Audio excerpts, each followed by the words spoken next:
Boa noite. Boa noite. Explosões matam quase... Depois da morte de um líder do Hamas no Líbano, governos e organizações internacionais temem a escalada da guerra em Gaza para outros pontos do Oriente Médio. No Japão, a União alerta para uma sangria de dinheiro público. Quase 9.000 obras que usam dinheiro federal estão paralisadas ou inacabadas. Pesquisadores da Unicamp usam inteligência artificial para aperfeiçoar a prevenção do infarto. Em meio minuto no Jornal Nacional. –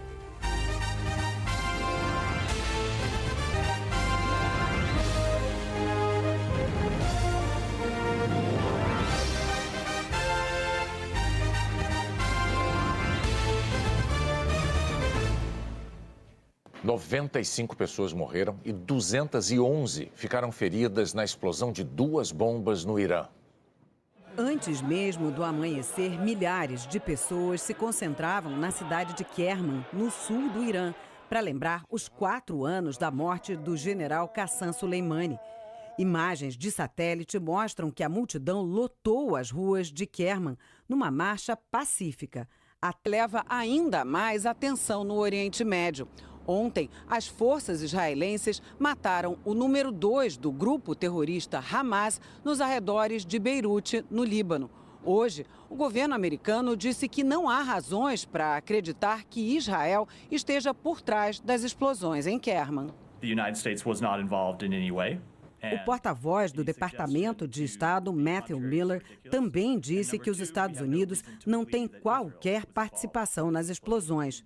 Num comunicado, as Nações Unidas condenaram os ataques. A União Europeia também expressou solidariedade ao povo iraniano. Em nota, o Ministério das Relações Exteriores declarou que o Brasil repudia todo e qualquer ato de terrorismo. Os conflito, principalmente no Líbano. Uma porta-voz da Força Interina da ONU no Líbano manifestou profunda preocupação com um possível aumento das tensões e pediu por um cessar-fogo. O porta-voz do Departamento de Estado americano afirmou que do Hezbollah acusaram o país de estar por trás da explosão. A CIA europeia declarou hoje que a solução do conflito precisa ser imposta pela comunidade internacional. Porque, segundo ele, as duas partes nunca vão ser capazes de chegar a um acordo. Porque as duas partes nunca serão capazes de chegar a um acordo. Josep Borrell disse ainda que deve apresentar ao bloco europeu a proposta de constituir uma missão dedicada à segurança do... E dos Estados Unidos tem atuado no Mar Vermelho para abater a artilharia lançada pelos Houthis. O governo britânico e de outros 11 países divulgaram hoje um comunicado conjunto, afirmando que o grupo rebelde vai sofrer consequências caso continue ameaçando vidas e o fluxo de comércio na região. Subiu para 73 o número de mortos pelo terremoto de anteontem no oeste do Japão. A temperatura abaixo de zero e chuvas fortes dificultam a busca de sobreviventes. O tremor de magnitude 7,6 destruiu quase todas as casas em Suzu e Uajima. Mais de 30 mil pessoas estão em abrigos e algumas áreas continuam sem luz e sem água potável. O avião com 379 pessoas que pegou fogo ao bater em outro durante a aterrissagem no aeroporto de Tóquio. Dia no local. As autoridades ainda não encontraram a caixa preta do avião maior. O equipamento, que registra dados do voo e a conversa entre os pilotos e os controladores, é crucial para a investigação. A caixa preta do turbohélice foi encontrada. Vamos tentar extrair os dados dela. Nem sempre isso é 100% possível. Vamos ver o que dá para ser usado, afirmou o chefe do Departamento de Segurança dos Transportes do Japão.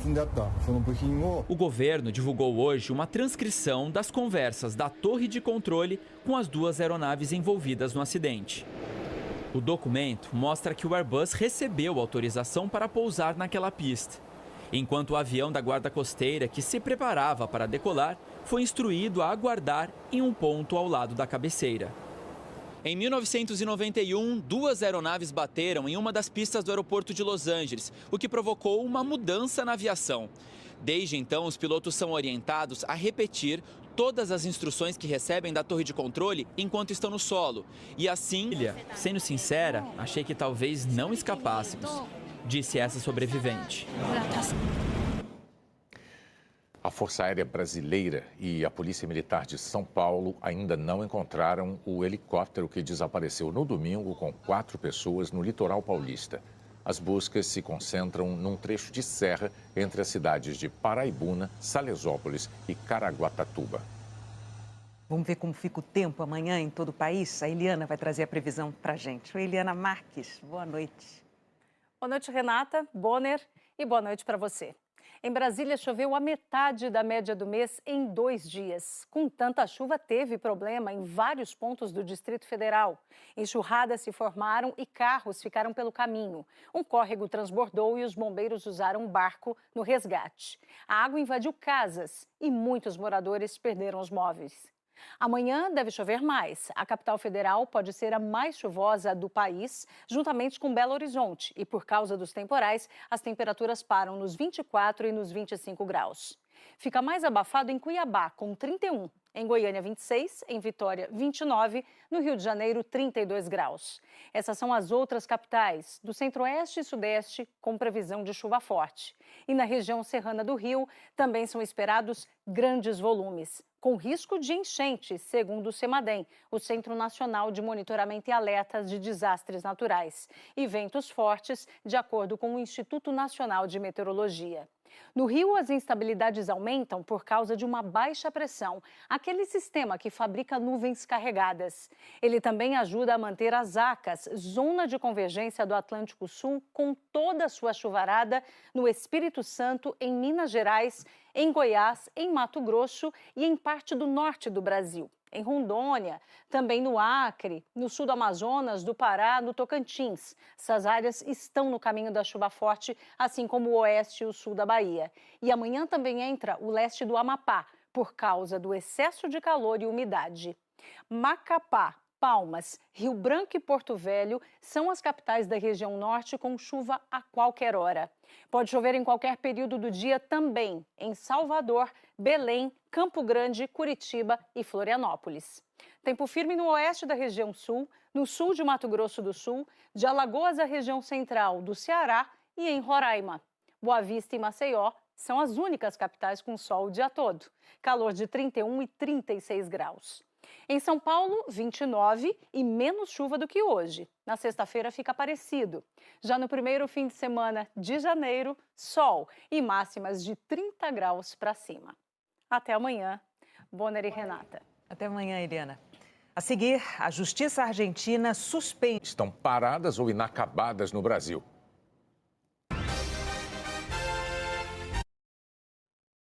Em novembro, a conta que registra as transações do Brasil com outros países fechou negativa em US$ 1,5 bilhão de dólares. De janeiro a novembro de 2023, o déficit acumula 22 bilhões de dólares. No mesmo período, os investimentos estrangeiros no Brasil caíram 36% na comparação com o ano anterior. No país inteiro, quase 9 mil obras que usam dinheiro federal estão paralisadas ou inacabadas. Um desperdício de dinheiro que o Tribunal de Contas da União atribui à falta de coordenação entre as autoridades públicas. A obra está com cara de nova. E é. A Prefeitura de São Paulo entregou esta UPA, Unidade de Pronto Atendimento, em agosto. Fica em um bairro da zona leste da cidade.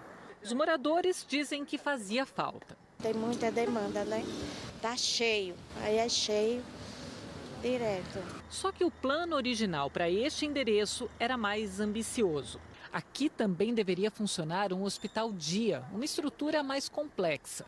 Essa história começou em 2015, quando a Prefeitura de São Paulo assinou um convênio com o governo federal para implantar um hospital-dia no prédio abandonado de uma antiga maternidade. Há muito tempo está assim, muito tempo, mais uns 10 anos. Na época, tinha até placa anunciando a obra. Começou, trabalhou 2 meses e parou. O orçamento inicial era de quase 5 milhões de reais, 3 do governo federal.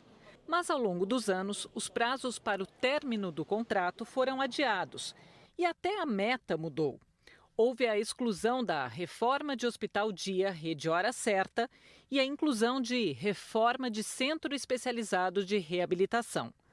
8 anos depois, o que saiu do papel até agora foi a UPA. E aí, quando as obras demoram assim, É complicado para a população, né? A Prefeitura de São Paulo declarou que investiu mais de 14 milhões de reais na UPA e que os 3 milhões do governo federal vão ser utilizados na construção do centro especializado em reabilitação ao lado da UPA, nesse terreno que ainda está vazio.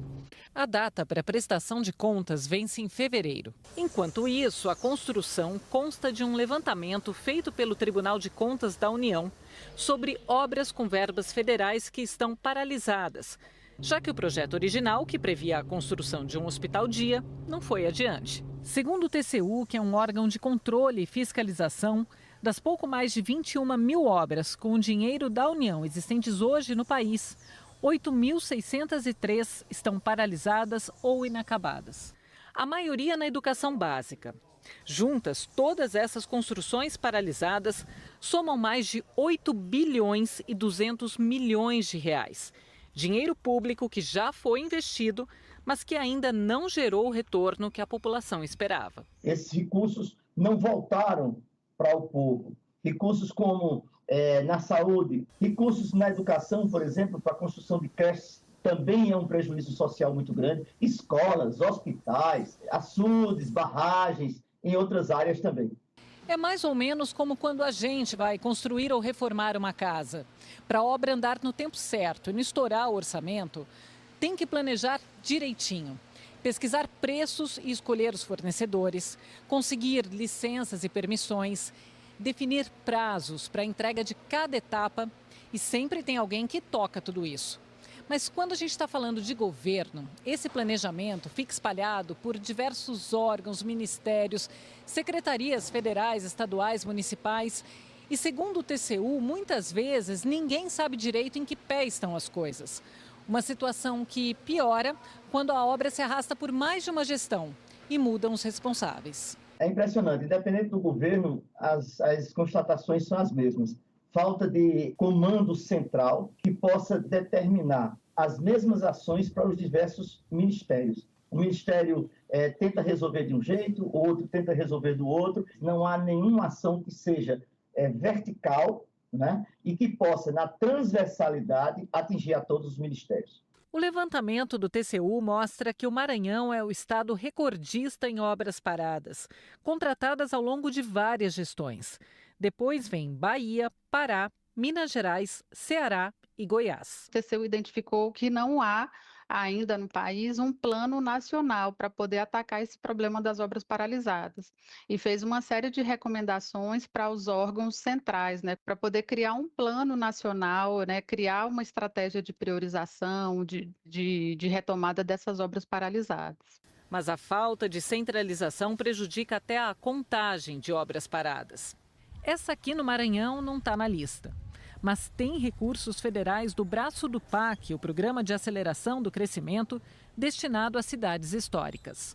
O dinheiro foi liberado em 2014, quando a Universidade Federal do Maranhão começou a reforma de um prédio do início do século XIX e que abrigou 2 faculdades até meados da década de 1990.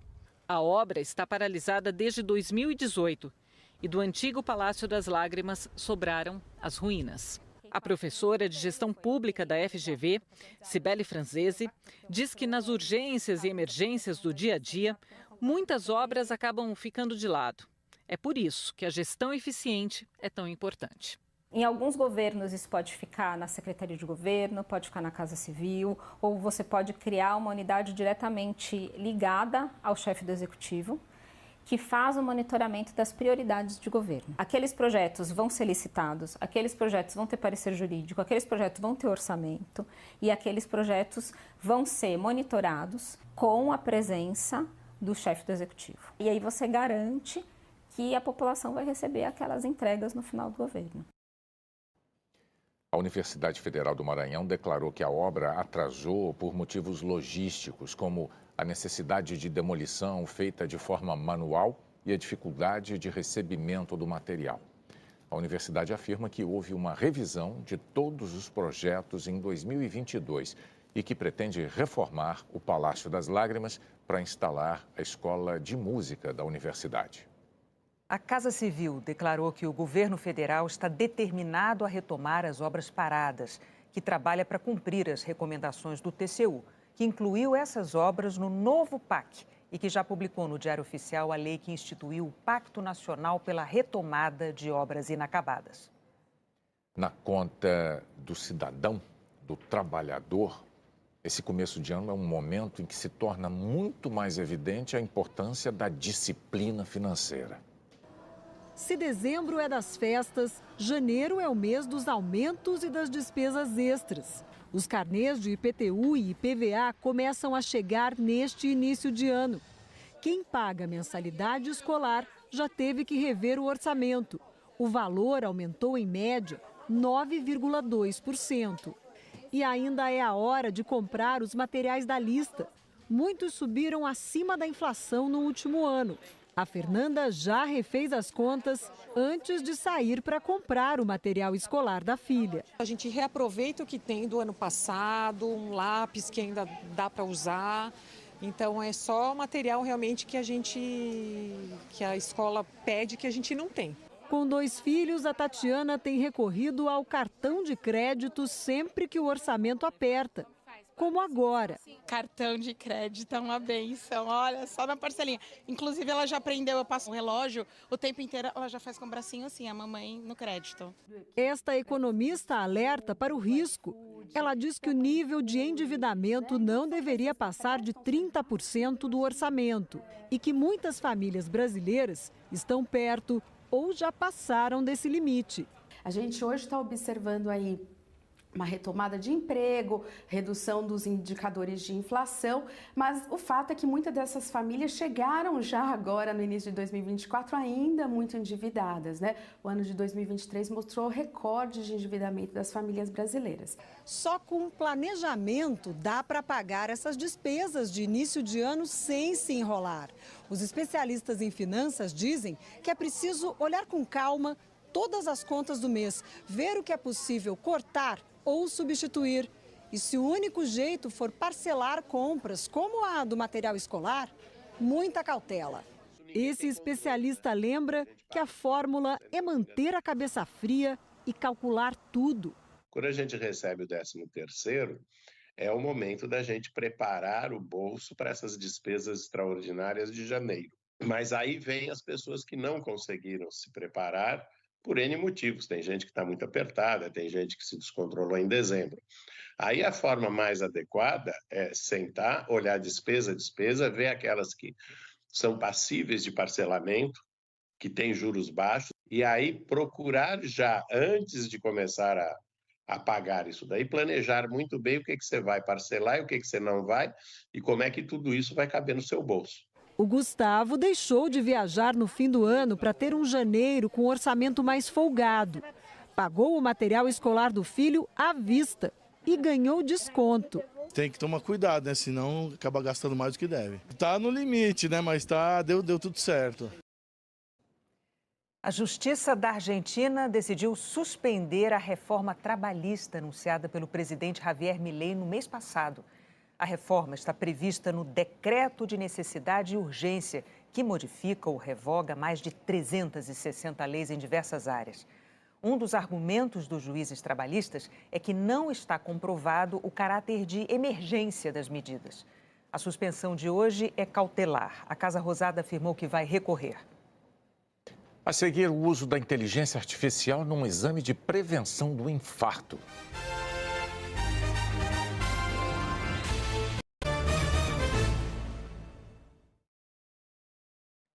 A Justiça da Suíça anulou a condenação do ex-jogador brasileiro Cuca por estupro.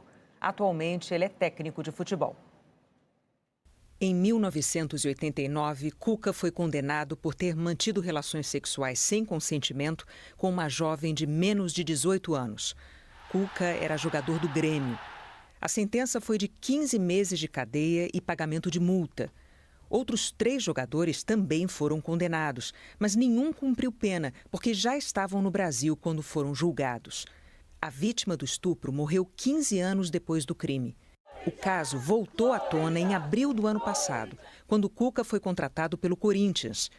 Diante da pressão de torcedores, Cuca pediu demissão depois de 2 jogos no comando do time. No mês seguinte, a defesa do treinador pediu a reabertura do caso na Suíça, sob a alegação de que ele havia sido condenado à revelia, sem representação legal no julgamento. A justiça reabriu o processo, mas deu caso por concluído porque o crime de que ele foi acusado já estava prescrito. Como não houve reavaliação dos fatos, Cuca não foi inocentado do crime. Além de anular a pena, a Justiça Suíça determinou que Cuca receba uma indenização correspondente a R$50 mil. Hoje, o treinador declarou que está aliviado. Na semana que vem vai terminar o prazo para que os estados comecem a emitir a nova carteira de identidade nacional. O André veio trazer os filhos gêmeos Júlia e Pedro, de 11 anos, para fazer o documento novo. A Davis é antiga, com a foto antiga, então, como são crianças, mudou muito o rosto, mudou, né, a letra e tudo, então a gente achou importante atualizar a carteira. Para obter a carteira de identidade nacional, é preciso apresentar a certidão de nascimento ou de casamento em formato físico nos postos de atendimento espalhados pelo país. Para crianças de até 11 anos de idade, como é o caso dos gêmeos, a validade é de 5 anos. De 12 a 59 anos, o prazo é de 10 anos. Para os maiores de 60, a validade é indeterminada. A carteira de identidade nacional vai gradualmente substituir o RG. A primeira via do documento em papel e digital é gratuita. O novo modelo tem mais itens de segurança e apenas um número de registro válido em todo o território nacional, o CPF. O CPF foi adotado por ser o único número que possibilita a identificação do cidadão nos bancos de dados de serviços públicos, segundo o governo. Um QR Code permite verificar a autenticidade e saber se o documento foi furtado ou extraviado. Foi criado um campo caso a pessoa queira usar o nome social. Na versão digital, é possível incluir outros documentos, como carteira nacional de habilitação, título de eleitor, certificado militar e carteira profissional. Se a pessoa perder o documento ou mudar de estado, por exemplo, e precisar tirar uma carteira, o número não vai mudar mais. Como se trata de um documento agora nacional, vai dificultar a falsidade de várias pessoas que queiram fazer identidade num estado e em outro estado.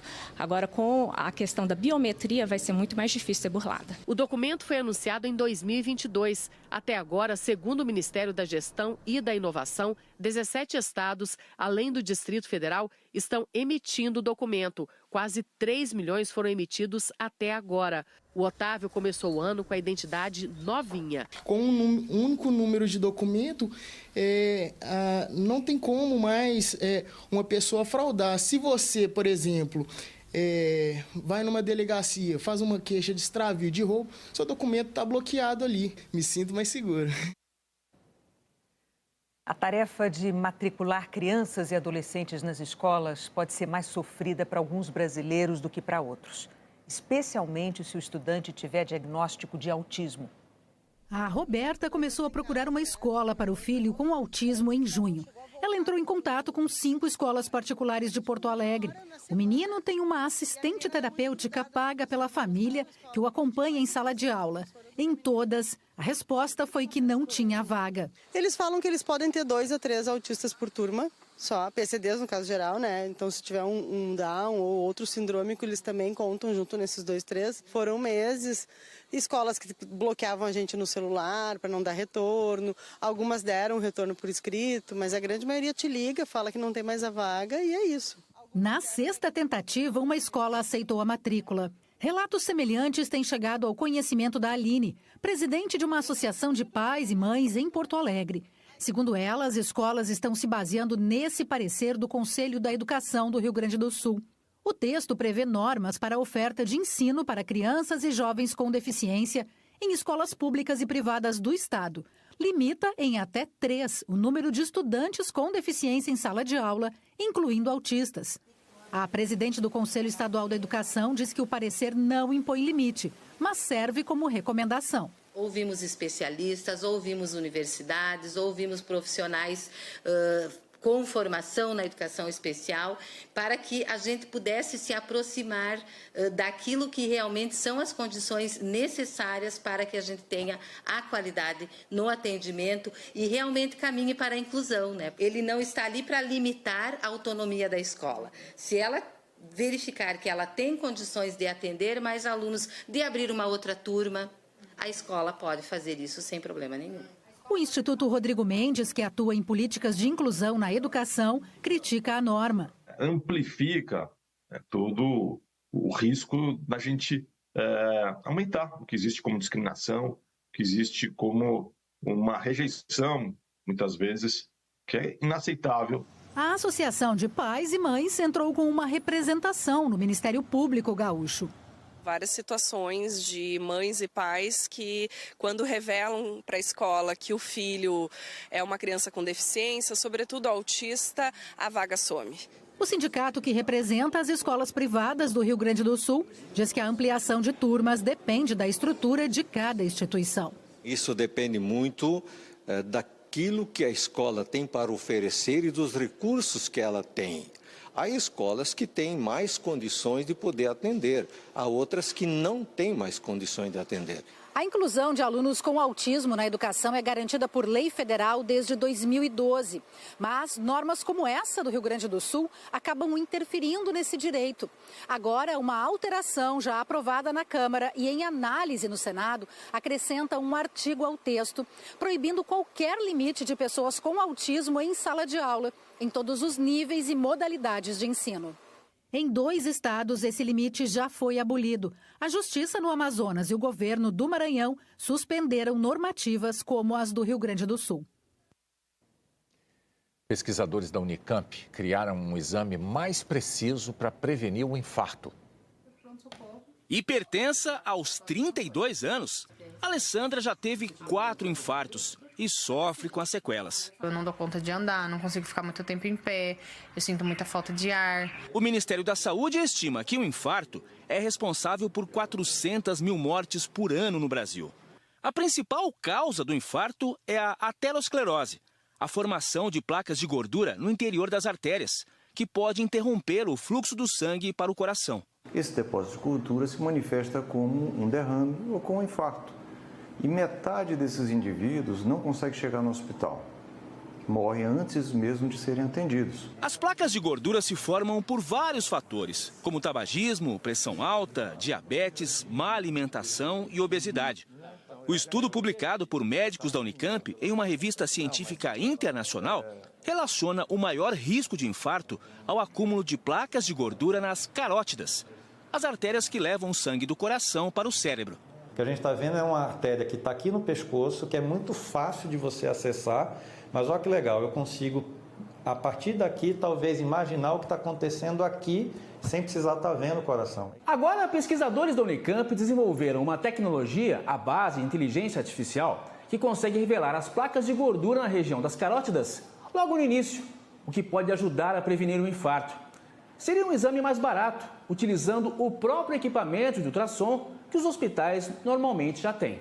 No exame de ultrassom, a inteligência artificial consegue identificar a camada mais interna da artéria, chamada de íntima, e analisar a espessura das placas de gordura logo no início da formação. Quando você tem a placa de gordura, você está caminhando para o infarto, né? Você está desenvolvendo a doença que vai gerar o infarto. Então, no momento que a gente detecta isso, um cuidado médico, com mudança de estilo de vida, medicações quando apropriado, pode paralisar esse processo até regredir isso. Essa é uma oportunidade de ouro antes que aconteça um evento mais grave. O Jornal da Globo é depois de Cinema 24. Boa noite. Boa noite. Até amanhã.